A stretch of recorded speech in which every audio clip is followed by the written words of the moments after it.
मात्रा में यहाँ पर मौजूद है।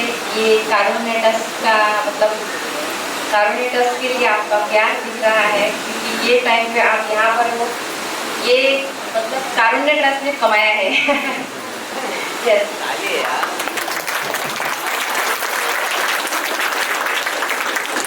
आप सभी लोग मुझे जानते हो, मैंने सब लोगों से शायद सबसे मुलाकात हो चुकी है, फिर भी जिन लोगों से नहीं हुई है फिर से एक बार हम बात करेंगे। मेरा नाम API कालापड़ है, शिवाजी नगर पुलिस स्टेशन में मैं निर्भया स्क्वाड की इंचार्ज। लास्ट में आवाज़ आ रही है? और निर्भया स्क्वाड जो अभी हर एक पुलिस स्टेशन के अंदर निर्भया स्क्वाड है, और ये निर्भया स्क्वाड खास करके ओनली सिर्फ महिलाओं के लिए बनाया गया है कि हमारी जो माताएं हैं, हमारी जो बहनें हैं, हमारी जो बेटियां हैं, मतलब वृद्ध माताएं, महिलाएं, और जो हमारी तरुण युवा पीढ़ी है और हमारे छोटे बच्चे हैं, उनके लिए ये निर्भया स्क्वाड बनाया गया है। और ये निर्भया स्क्वाड का महत्वपूर्ण उद्देश्य ये है कि हमें ये जो महिलाएं हैं, जो हमारे समाज में महिलाएं एक जो अहम हिस्सा है समाज का, वो किस तरह से सुरक्षित रहे, महफूज रहे, आज़ाद रहे और खुश रहे, ये सबसे इम्पोर्टेंट थिंग है। और यही उद्देश्य को सामने रखते हुए हमारे मुंबई के कमिश्नर साहब और जो जॉइंट CP सर है, उन्होंने ये उद्देश्य सामने रखते हुए कि भाई महिलाओं को किस तरह से सुरक्षित रहना चाहिए और कायदा सुव्यवस्था के अंदर महिलाएं किस तरह से अपना जो उनकी बातें हैं, जो वो खुल के सामने नहीं कर सकती, या कोई अपने माँ के साथ शेयर नहीं कर सकती, बच्ची के साथ शेयर नहीं कर सकती, कोई अपने फ्रेंड के साथ शेयर नहीं कर सकता, वो सारी बातें वो निर्भया के साथ शेयर करें, अपनी समस्याएं निर्भया के साथ शेयर करें, निर्भया को अपना दोस्त बनाएं, ताकि उनके ज़िंदगी में जो भी कुछ हलचल उथल पुथल हो रही है, उनको निर्भया स्क्वाड ज़्यादा से ज़्यादा मदद देने की कोशिश करें। तो अभी 4 महीने हो चुके हैं हमें निर्भया स्क्वाड का काम करते हुए यहाँ पर शिवाजी नगर में, और बाबा नगर, इंडियन ऑयल और 1 नंबर रोड से लेकर 15 नंबर रोड तक हमारा पूरी तरह से हर एक जगह पर मीटिंग हो चुका है। शायद ही ऐसी कोई जगह है कि जहाँ पर निर्भया स्क्वाड का मीटिंग अभी तक नहीं हुआ है, लेकिन हमारा काम अभी तक चालू है, और जहाँ पर नहीं हुआ है वहाँ पर भी हम करने वाले हैं और करते ही रहेंगे। तो यहाँ पर निर्भया स्क्वाड का काम उद्देश्य ये है कि अभी जैसे हमारा थोड़ा स्लम एरिया पड़ता है, तो वहाँ पर नशा करने वाले लड़के आदमी लोग बैठे हैं, तो इसकी वजह से बहुत सी महिलाओं को वहाँ पर समस्याएं आती है। जब भी हम महिलाओं से मिलते हैं तो हमें यही पता चलता है कि हाँ, नशा करने वाले लोग बैठते हैं या तकलीफ देते हैं, तो इस वजह से बहुत सारी महिलाएं परेशान होती है, बहुत सारी बच्चियाँ परेशान होती है। किसी को स्कूल में आते जाते वक्त, कॉलेज में या काम पर जो भी महिलाएं जाती हैं, उनको वहाँ पर आते जाते वक्त, या अपने हमारे यहाँ पर बहुत सारे पब्लिक टॉयलेट भी है जहाँ पर महिलाओं को जाने में प्रॉब्लम आती है। लेकिन मुझे ऐसा लगता है जैसे मैं अपना काम कर रही हूँ, तो बहुत सारी मतलब 100% तो नहीं कर सकते, कह सकते, लेकिन 50% तो भी चेंज आ चुका है कि वहाँ पर कहीं ना कहीं थोड़ा पाबंद लग चुका है कि महिलाओं को 50% तो भी सुरक्षित समझ रही है। ऐसा ही अपना फीडबैक मिला है हमें निर्भया स्क्वाड को। तो ये जो महिलाओं का काम है, महिलाएं क्या, उनको क्या समस्या आती है, किसी को घर में सास बहू का झगड़ा होता है, जैसा हमने अभी यहाँ पे जो फ्लैट देखा है उनमें हमने देखा है सास बहू की नहीं बनती है, बेटी का पति से नहीं बनता है, या और कोई समस्याएं आती है, या अड़ोस पड़ोस में कोई भी समस्याएं आती है, तो उन समस्याओं का निराकरण करने के लिए ये निर्भया स्क्वाड बनाया गया है। निर्भया स्क्वाड बनाने का मुख्य उद्देश्य ये है कि आप खुद को महसूस समझें। आप जहाँ पर भी, भले आप घर में हो, बाहर हो, कहीं पर भी हो, आप खुद को महसूस समझें। और अगर नहीं समझते हो तो निर्भया स्क्वाड को कॉल कीजिए। निर्भया स्क्वाड आपकी मतलब जो भी प्रॉब्लम है उनको सुलझाने के लिए मुझे 5 मिनट से 10 मिनट में इन टाइम के बीच में निर्भया स्क्वाड आपके पास पहुंच जाएगी। अभी हमें ये पता चला है कि जब हम मोबाइल नंबर देते हैं, जो 100 नंबर देते हैं या फिर 103 नंबर देते हैं, तो ये नंबर कंटिन्यूसली बिजी आता है, क्योंकि 103 नंबर पूरा मुंबई सिटी के लिए है। तो इसके लिए हमारे CP साहब ने हर एक पुलिस स्टेशन को एक स्पेशल मोबाइल नंबर दिया है, खास मोबाइल दिया है, ताकि वे हर एक पुलिस स्टेशन की महिलाएं वो मोबाइल पर कॉल करें और तुरंत उनको मदद मिले। तो ये ऐसे मोबाइल नंबर हमने हर तरफ शेयर कर दिया है। फिर भी लास्ट टाइम जाते वक्त मैं फिर से एक बार ये नंबर आपको शेयर करूँगी, ताकि आप अपनी समस्या हमारे साथ शेयर करें। अभी जो ये नशा मुक्ति का होता है तो जैसे हमें लगता है कि यहाँ पर हम जैसे सुरक्षित है तो हमारे बच्चे भी सुरक्षित होने चाहिए, बच्चों को भी अच्छी आदतें लगनी चाहिए और जो बुरी आदतें है वो कम होनी चाहिए या लगनी ही नहीं चाहिए। तो अभी जो ये बुरी आदतें लग चुकी है तो इनके जिम्मेदार कौन है? मुझे लगता है इनकी जिम्मेदार अपनी माता ही है कि वो अपने बच्चों की तरफ ध्यान नहीं दे रही है। अब आप लोग बोलोगे मैडम आप ऐसे बोल रहे हो कि माता ही जिम्मेदार है बच्चों को बिगाड़ने के लिए, राइट? यही आपका सवाल होना चाहिए कि नहीं होना चाहिए? तो मेरा सेशन आपने अटेंड कर लिया। क्या है मालूम है, एक दिन में 24 घंटा होता है, एक दिन में 24 घंटा होता है। हमें मालूम है हमें काम करना पड़ता है। हम बहुत बड़े अमीर घराने में से नहीं है कि भाई हम काम ना करें तो हमारा घर चल जाए, राइट? तब यहाँ पर थोड़ा सा ध्यान दीजिए। तो यहाँ पर जो है हमें काम करना पड़ता है, हमें अपने बच्चों को घर पर छोड़कर जाना पड़ता है, काम करना पड़ता है। जैसे मैं भी अभी यहाँ पर काम पर आई हूँ, मैं दूसरी जगह पर रहती हूँ लेकिन यहाँ पर काम कर रही हूँ। तो कहीं ना कहीं दिल में दिन भर ये लगता है कि हमारे बच्चे सुरक्षित है या नहीं है, हमारे बच्चे किसी बुरी संगत में तो नहीं है, ऐसा हमें लगता है। और माताओं को 100% लगता है, दिन भर लगता है, राइट? तो हमें इनके लिए क्या करना चाहिए? जो हमारी माताएं हैं उन्हें 24 घंटों में से सिर्फ 10 मिनट अपने बच्चों के लिए निकालने हैं, ओनली 10 मिनट्स। अब मैडम हम जिंदगी भर तो हमारे बच्चों के लिए करते हैं, हम काम बच्चों के लिए करते हैं, हम खाना बच्चों के लिए पकाते हैं, हम पैसा बच्चों के लिए कमाते हैं, हम स्कूल में बच्चों को डालते हैं, उनकी सारी ज़रूरतें हम पूरी करते हैं। तो अब और इसके अलावा हमें क्या करना चाहिए, राइट? समझ में आ रहा है सबको? सभी माताओं को ज़रा प्लीज़ ध्यान दीजिए। 10 मिनट सिर्फ हमें, बाकी कुछ नहीं करना है, बच्चों के लिए सिर्फ 10 मिनट हमें निकालने हैं। अब हम इन 10 मिनट में हमें बच्चों के लिए क्या करना है? मुझे पता है कि आप दिन भर काम करते हो, आप बहुत बिजी रहते हो, लेकिन ऐसा कोई वक्त नहीं कि जहाँ पर हम महिलाएं टाइम नहीं निकाल सकते, ऐसा कोई वक्त नहीं है, राइट? अगर सब्जी भी लेने जाओ तो आधे घंटे की सब्जी के लिए कोई बीच में मिल जाए तो 1 घंटा लग जाएगा। नल में पानी भरने जाओ, 1 घंटा पानी भरना होगा तो 2 घंटे जितना टाइम लगता है उतना वेस्ट करोगे, राइट?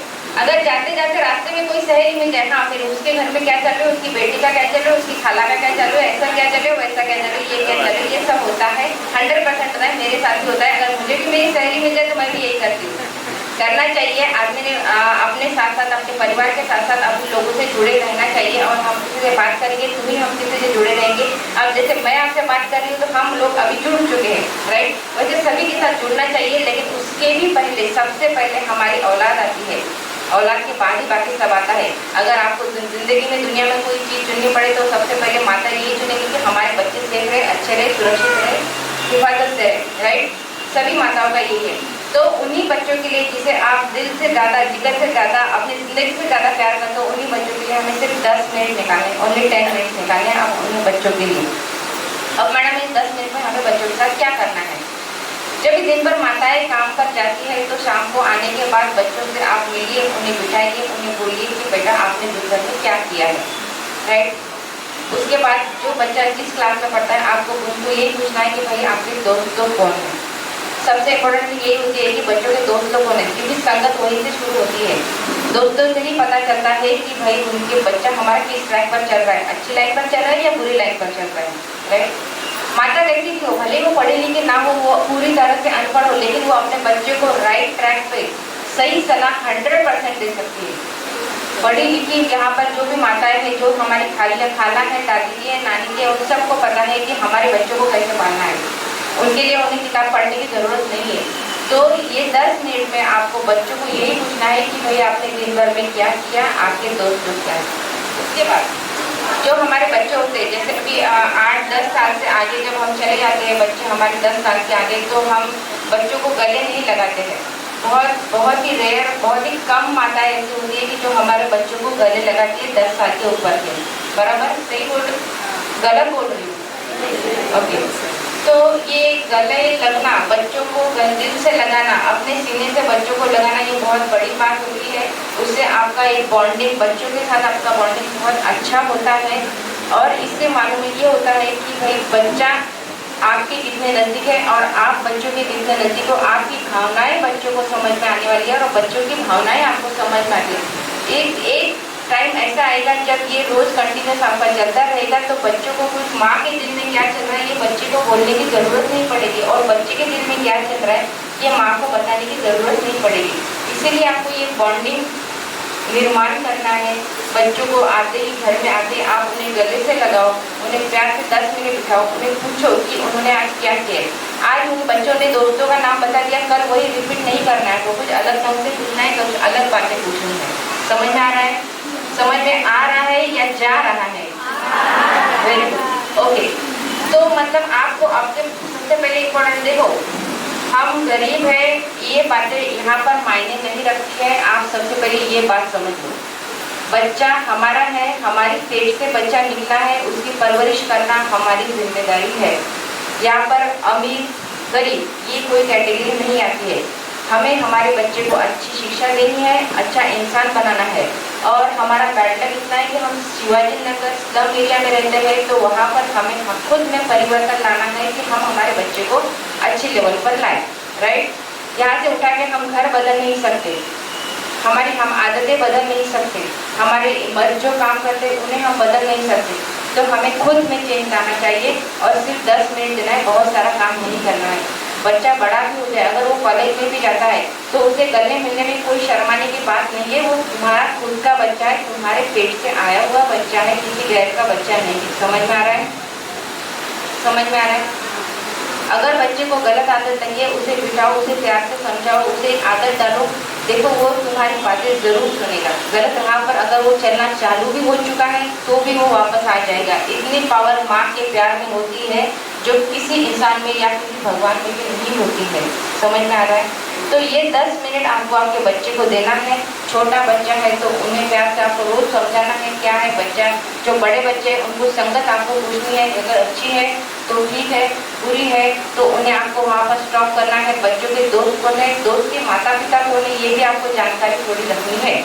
समझ में आ रहा है? अपना बच्चा है तो हमें बाजार में टमाटर का भाव पता है, हमें आलू का भाव पता है, बैंगन का भाव पता है, हमें हमारे पड़ोस के घर में किसका झगड़ा हो वो सब पता है। तो हमें हमारे बेटे के बारे में क्या चल रहा है वो पता होना जरूरी है। समझ में आ रहा है? Right, okay. दूसरी बात ये है, जो हमारे छोटे बच्चे हैं, जैसे कि अभी 5-6 साल की उम्र के जो बच्चे हैं जिन्हें महिलाओं के बारे में, अत्याचारों के बारे में कुछ भी समझ में नहीं आता है और आप उन्हें समझाओगे बड़ी बड़ी बातें बलात्कार देखते हैं तो उन्हें समझ में नहीं आने वाला है। समझ में आ रहा है? तो ये जिनके बच्चे छोटे हैं वो माताएं प्लीज यहाँ पर थोड़ा ध्यान दीजिए। आपको उन बच्चों को, उन बेटों को और बेटियों को, दोनों को भी, बेटे और बेटियां दोनों को भी ये बताना है कि गुड टच क्या होता है, बैड टच क्या होता है। जब हमें कोई हाथ लगाता है तो वो अच्छा स्पर्श है या बुरा स्पर्श है, ये हमें अपने बेटों को और बेटी को दोनों को समझाना है। क्योंकि ये लैंगिक अत्याचार ये दोनों पर होता है। बाद में ये ना हो जाए कि ये सब हो गया हमें कुछ पता ही नहीं चला। बलात्कार जैसी महत्वपूर्ण और जो लास्ट की बहुत बड़ी घटना है वो बिना स्पर्श के नहीं होती है। ये आप सब महिलाएं हैं, आप जानती हैं। राइट, अगर कोई हाथ ही नहीं लगाएगा तो रेप कहाँ से होगा?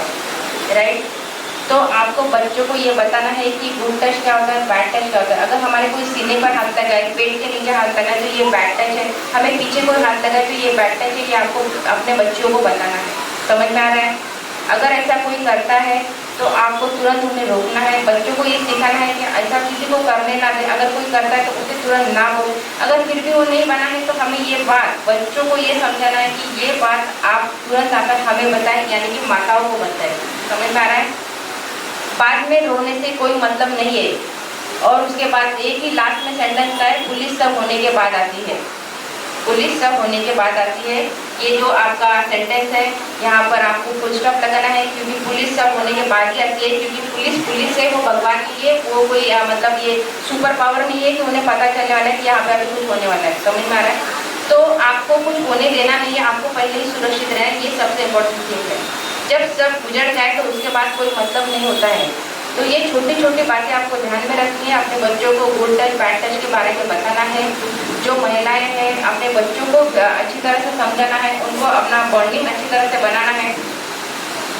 ये सब बातें हैं जो महिलाओं को मुझे बतानी है। उसके बाद अगर आपकी ज़िंदगी में कुछ ऐसी प्रॉब्लम है या कुछ समस्याएं है, कोई परेशानी है, तो आप 100 नंबर 103 नंबर और मोबाइल नंबर मैं शेयर करती हूँ, उस पर आपको कॉल करना है। और तीसरी बात ये है, अगर किसी को लगता है कि मैडम हम फ़ोन नहीं करेंगे या हम नहीं बताएंगे, कोई बात नहीं, आप लिखित रूप से, अभी शिवाजी नगर में जो 5 चौकियाँ हैं, फील्ड चौकियाँ हैं 5, तो वहाँ पर लेटर बॉक्स रखी है, आप लिखित रूप से वहाँ पर डाल सकते हैं। सिर्फ उस लेटर पर आपको आपका मोबाइल नंबर डालना है, ताकि आपको ये पता चले कि पुलिस ने आपकी कंप्लेंट पर क्या कार्रवाई की है। समझ में आ रहा है? इसके बाद अगर आपको लगता है कि नहीं मैडम हम चौकी में नहीं आएंगे, हम लेटर नहीं डाल सकते, हम फ़ोन कर दे, तो मैडम हमारे पास आनी चाहिए, आ जाएगी, कोई प्रॉब्लम नहीं, मैडम आपके पास आ जाएगी। मैडम आप घर पे बुलाओगे, घर पे आ जाएगी। मैडम आप बोलोगे मैडम घर से बाहर मिलते हैं, हम घर से बाहर मिलते हैं, कोई दिक्कत नहीं है। आप अपनी ज़्यादा से ज़्यादा प्रॉब्लम हमारे साथ शेयर करना है। और अभी रहा नशे वाली जो बात है, तो शिवाजी नगर पुलिस स्टेशन में NDPS स्क्वाड है जो नशे के ऊपर काम करता है। जैसा हमारा निर्भया स्क्वाड महिलाओं के ऊपर काम करता है, वैसे NDPS स्क्वाड है जो नशा करने वाले लोग हैं उनके ऊपर कार्रवाई करने के लिए स्क्वाड बनाया गया है। अभी 1 महीना हुआ ये स्क्वाड को चालू हुए, और इसमें कम से कम एक दिन में 10 केसेस होते हैं, मतलब 10 लोगों को नशा के जो करने वाले होते हैं उनको उठा के वहाँ उनके ऊपर केसेस हो। तो ये बहुत सारा रेट हमारा बढ़ गया है कि हम वहाँ पे नशा मुक्ति के लिए काम कर रहे हैं। इसके अलावा किसी को लगता है कि हमें भाई अब ये पब्लिक टॉयलेट का हमारा मैटर हो गया, बच्चों का मैटर हो गया, फूड का मैटर हो गया, और फ़ोन करने के बारे में मुझे बहुत सी महिलाओं का ये फीडबैक आया है कि मैडम हम जब फ़ोन करते हैं तो पुलिस वाले हमें परेशान करते हैं कि आपका नाम बताओ, कहाँ रहते हो वो बताओ। हाँ, तो ये सब बातें, तो इनमें 2 बातें आपको ध्यान में रखनी है। माता बहनें जरा यहाँ पर ध्यान दें, 2 बातें सबसे इम्पोर्टेंट है, उस बारे में आपको ध्यान रखना है। अगर आप किसी जगह पर नशा हो रहा है और आपको उस बारे में जानकारी देनी है, तो आपको फ़ोन करके सिर्फ इतना ही बताना है कि सर यहाँ पर इस जगह पर नशा हो रहा है। आपको अपना नाम बताने की ज़रूरत नहीं है, एड्रेस बताने की ज़रूरत नहीं है, जहाँ पर हो रहा है वही बताना है। ये हो गया कॉमन प्रॉब्लम, ठीक है। अभी हमारा पर्सनल प्रॉब्लम, अगर मेरे घर में झगड़ा चालू है, मैंने पुलिस को फ़ोन किया है, तो मुझे अपना नाम और पता बताना पड़ेगा, उसके सिवा पुलिस आप तक नहीं पहुँच सकती। 2 बातों में बहुत अंतर है, वो बातें आपको अलग अलग रखनी है। कॉमन प्रॉब्लम है तो नाम नहीं, सिर्फ एड्रेस जगह का बताना है। पर्सनल प्रॉब्लम है तो आपको नाम और एड्रेस दोनों बातें बतानी है, ये आप कृपया ध्यान रखें। इसके बाद ऐसा ना हो कि मैडम हमने फ़ोन किया, पुलिस वालों ने हमें बहुत ज़्यादा इंक्वायरी की तो हमने फ़ोन कट कर दिया, ऐसे भी मेरे पास फीडबैक है। तो आप ये दोनों बातों को अलग अलग समझ के अलग अलग तरह से यूज़ करना है। कॉमन के लिए कॉमन करना है, पर्सनल के लिए पर्सनल करना है। समझ में आ रहा है? तो निर्भया स्क्वाड का उद्देश्य है महिलाएं सुरक्षित रहे और निर्भया से जुड़ी रहे। निर्भया पुलिस, निर्भया एक दोस्त बनकर आपके साथ है, तो आप उसी प्रकार से हमें बहुत सारा अच्छा रिप्लाई मिला है। शिवाजी नगर की जितनी भी महिलाएं हैं, यहाँ की बहुत सारी महिलाएं मेरी दोस्त बन चुकी हैं। अब हम दोनों में पुलिस और कॉमन लेडीज का नाता नहीं है, बहुत सारी हमारी दोस्त यहाँ पर हो चुके हैं। तो इसी प्रकार ये हमारा रिलेशन आगे बढ़े और आप खुलकर ये, और ये कारुण्य ट्रस्ट बहुत अच्छा काम कर रही है, जहाँ इन्होंने हमें यहाँ पर आमंत्रित किया। हमारे 2 सेशन रोज़ मैडम के साथ उनके सेंटर पर भी हुए हैं। तो कारुण्य ट्रस्ट बहुत अच्छा काम कर रही है, और महिलाओं के लिए और जो पढ़ने वाले बच्चे हैं जो पढ़ नहीं सकते हालांकि की वजह से, उनके लिए कारुण्य ट्रस्ट बहुत ही अच्छा काम कर रही है। तो ये महिला दिवस पर मैं कारुण्य ट्रस्ट और आप सभी माता बहनों को महिला दिन की हार्दिक शुभेच्छाएँ देती हूँ। Thank you.